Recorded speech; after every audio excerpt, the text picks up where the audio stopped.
The first thing we should do is possibly understand what the final intention is of the treatment plan. Is it going to be an implant? Is it going to be a bridge? Is this patient 9 years old? Is this an economic factor? Was this undergoing trauma? When was this tooth extracted? A lot of questions. I didn't do anything yet. It's important to know when the tooth is extracted so that I can anticipate some resorption and maybe make some notes for my client to say, let's not forget some post-treatment care like reline, refit, adjust. Or if I go back to last week, another client just dawned on me. They were wearing this transitional partial denture successfully for 2 months. Had gone to the oral surgeon for implant treatment. During that implant treatment for the central, like this case, was the implant treatment, the surgery, the grafting, meaning the building up of bone, the suture with a bow on it, and then in the surgeon's wisdom, decided to cut the tooth in half. So the patient came to the office with this much of a denture tooth. I said, where's the other tooth? Surgeon cut it off. I can understand though, when we talk about implantology coming up, that the implant now has just been set in bone, possibly even packed with some artificial bone or grafting, and now we don't want any pressure on the extraction site.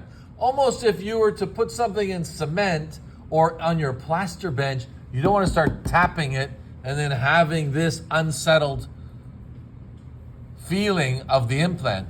Its inability to integrate if it's under vibration or function. So you don't want any pressure on this.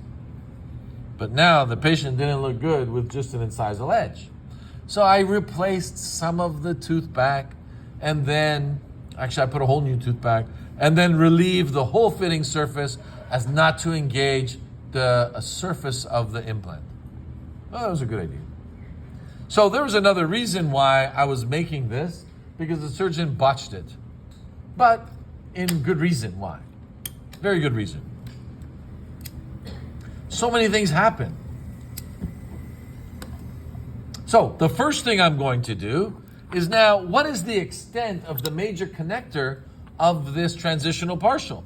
Some laboratories I've worked at, they say, well, it should finish distal of number 6. Some will say distal of number 7. Some will say the patient doesn't want that palatal coverage, make it as small as possible. If we make this too small, what may happen? Fall off, number 1. Number 2? They're going to swallow it. It might break easy. They might misplace it. They put this on the night table. Their dogs or pets love to play with these. They chew it. They break it. The dog is the dental technician's best friend here. Oh, yes. They love chewing these things. They eat night guards. They eat. It's like a little artificial bone, I guess. So I think, as the instructor of the class, we'll take an average of all the laboratories that I've seen and all the things that have come through my mind, and we will finish maybe at the end of number 5. I've seen some partial dentures end halfway of a tooth. It has a reason for that, like in between a tooth. But for this project, we will do the distal of number 5. We will locate the median suture line. The acrylic partial denture should sit on the deepest part of the palate. It should try not to be on an inclined plane if the vault of the palate is very deep. Everyone's vault is different. So, it would be nice if it sat on the flat part or the horizontal parallel to the occlusion. So we will pick this part here. Let's say roughly one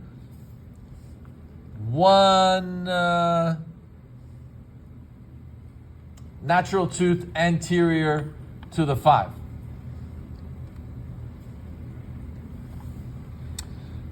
So distal of 5, maybe one natural tooth, so it'll be distal of 4, And then I'm going to connect my lines. Symmetrical. Can we try to be as symmetrical as possible?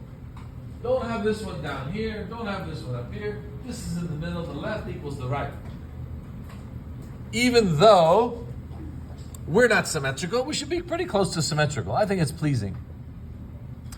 We can take an instrument of our choice, a number 7 spatula, and then these instructions are on your marking guide. Thank you, Carrie, again. Years ago, put the recipe, is it not on the back of the evaluation guide, of what to do step by step. So instead of looking at your neighbor and watch what they're doing, TikTok, YouTube, emails, read the evaluation guide step by step. Did I do this? Did I do this? Did I do this? If you don't know what it says, ask one of us. Next step is to scribe the food line. Actually, I drew it first. Now I'm going to take an instrument and I'm going to scribe into the tissue a post-am, but not necessarily a post-am like a full denture, a bead line it's called, a food line. This is going to ensure or help us ensure that the posterior border of this transitional acrylic partial denture is engaging tightly to the palate. So no air, food, saliva, debris, or anything will go underneath it. Yeah, that's what this is helping us ensure. Will it completely? No. Next question, I'm waiting for someone to ask me. How deep did you scribe this line? I'm going to say about that much. How much is that? I don't know. You can look at mine. The thing here is, if I scribe too much, this submucosa will not give the patient's response. The tissue response will be high. They'll have a denture sore. Ouch. It's digging too far in. My model here, I cannot palpate the model. It's hard. There's no submucosa that I can feel here. Obviously, we know around the median suture line there is less tissue. So go light in the center. It's not going to compress. So we want this to compress the tissue. More importantly, this line, I believe, is to compensate for the self-curing resin shrinkage. There is a percentage of shrinkage of the acrylic. So this here compensates for the shrinkage that will lift off the palate, because we're going to make this with self-curing resin or cold cure resin, whichever you want to call it. This food line will compensate for the shrinkage. How much shrinkage? Well, it depends. Temperature of the room, the mix of my acrylic, the temperature of the water in the pressure pot. The thickness is the number one reason. The thickness of the acrylic that I'm applying here. The thicker the acrylic, the more the shrinkage. The thinner the acrylic, less shrinkage. Makes sense, right? So how much did I scribe the model? For my level of shrinkage and my experience, I think this would be enough. The thickness of my number 7 spatula, as cavalier as that may sound. I like this. I've made acrylic partial dentures without a bead line. You could heat cure this. Inject it, heat cure, no shrinkage, 0. Full dentures as well. No post-am needed. So, food line. This is my number one thing. You have to have this. Then in comes shade A2 or 2M2. Now this, obviously, this tooth is massive. This patient would not be satisfied aesthetically at this point. I don't think so. So it's my job now to shape this. So I've created this project as a trimming exercise as well. So you can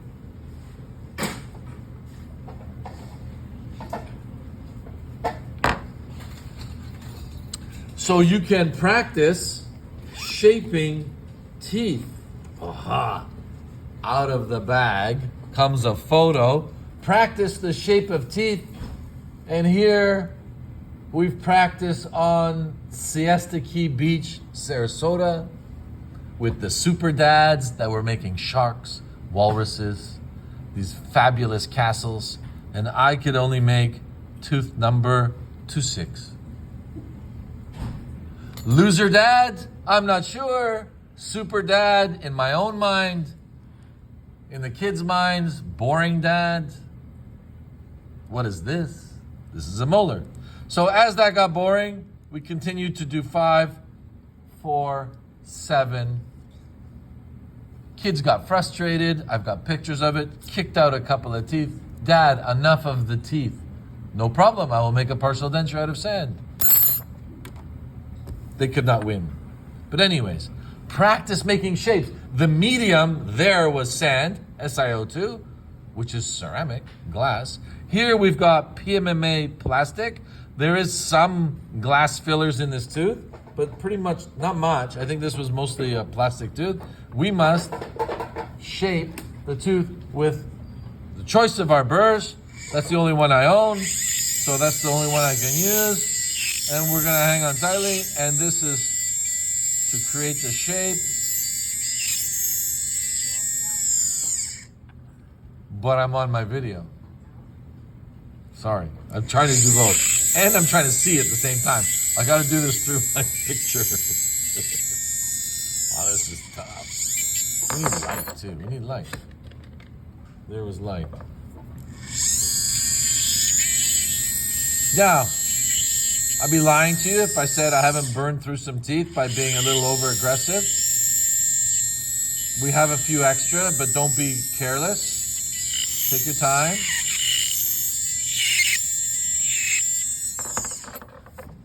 Neat. Getting closer. Now, another thing we need to understand is the recent extraction of this partial denture. We can see there's still a lot of bone support here, even though it's a fictitious model. But we're gonna put a small flange of plastic, acrylic, pink flange, to kind of compensate for the bone loss to come and to hold our reline after this one is readjusted or refit once some atrophy or resorption occurs.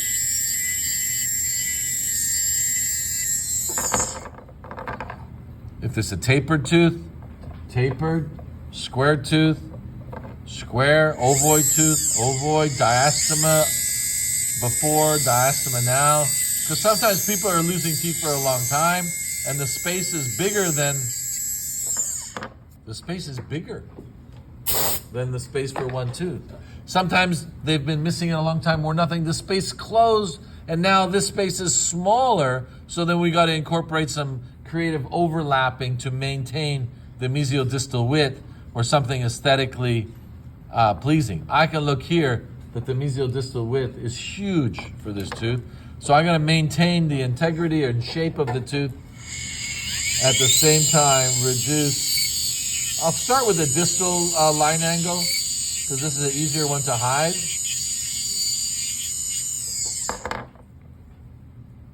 And I'll try to maintain the mesial line angle. So far, so good. I can see where it's engaging on the model, where I need to reduce still.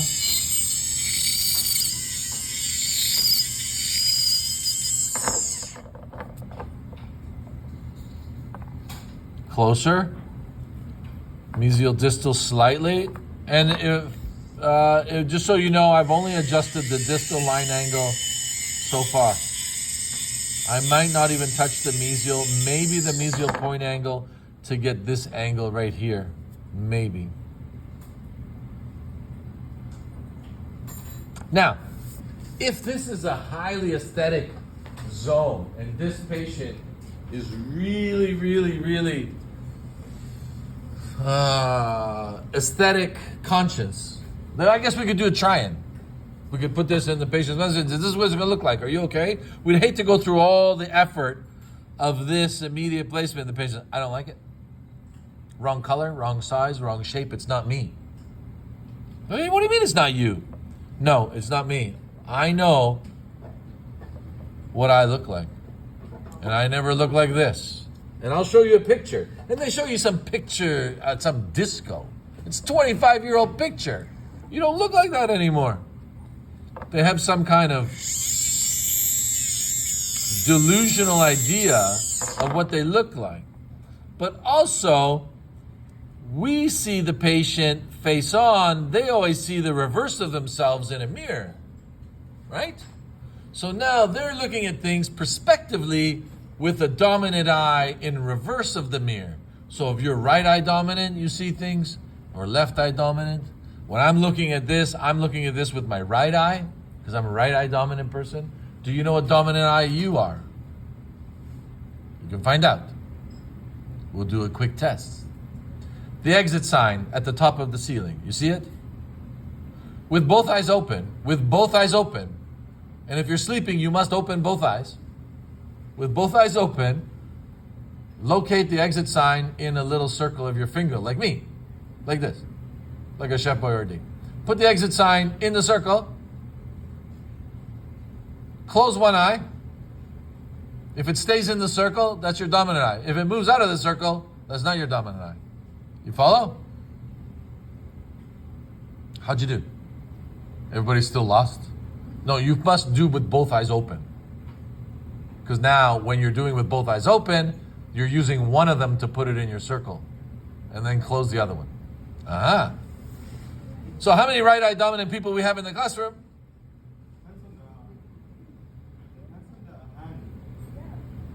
What are you talking about? Wrong. Okay, we're going to talk to your mother. Depends what hand. Use your foot. Depends on your hand.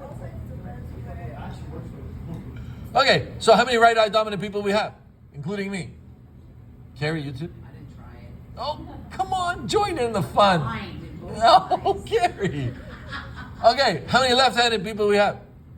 Okay, it's okay, left-eyed people. That's like how many right-handed people we have. There's a dominant eye when we see things. And when I'm looking at things, I'm looking at this with my right eye for perspective. Sometimes if I'm unsure, I will use a mirror to see what I did. So I'm looking in reverse. Okay, craziness, I know. But it has some merit to it. And the patient is always seeing themselves in a mirror. They don't see what I see. Like my wife, she doesn't see how beautiful she is from what I see her. Oh, that's nice. Right. Right. That's only when I like.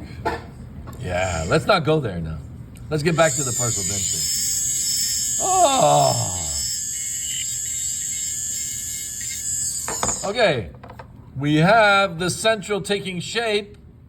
We have no idea. I can guarantee one thing, though. The patient's not going to like this at all. Who wants to wear this now? Nobody. But there's no choice. This is the lesser of two evils. The space maintainer. Keep this space open for the implant. The bridge. Looks good. Length. Width. Occlusal. This first case, I gave you no bite. So you don't have to worry about the occlusion. Now, once I'm happy with my tooth, a little bit more, right there. Then I'm going to take some wax, and I'm going to wax it in place with this small flange. It doesn't have to have a flange. You can make it a gum fit, meaning all white acrylic or no acrylic, to fit right into the gum socket. But for most cases, a small flange to simulate bone loss, to hold the reline material. If it's a soft tissue conditioner from a recent extraction that'll occur in a couple of days later, this will help hold it. It can be reduced or relieved after, and something like this, and then we're going to carve it. So, what I want us to do now is go for a break, come back. Is it too early for that? 9 o'clock? What time we have? Whoa. I'm trying to go fast so we can spend more time yourselves doing this. By looking at me doesn't make you any better. I just entertain myself. So let's have a break. Come back in 10 minutes. I'll start with step 2.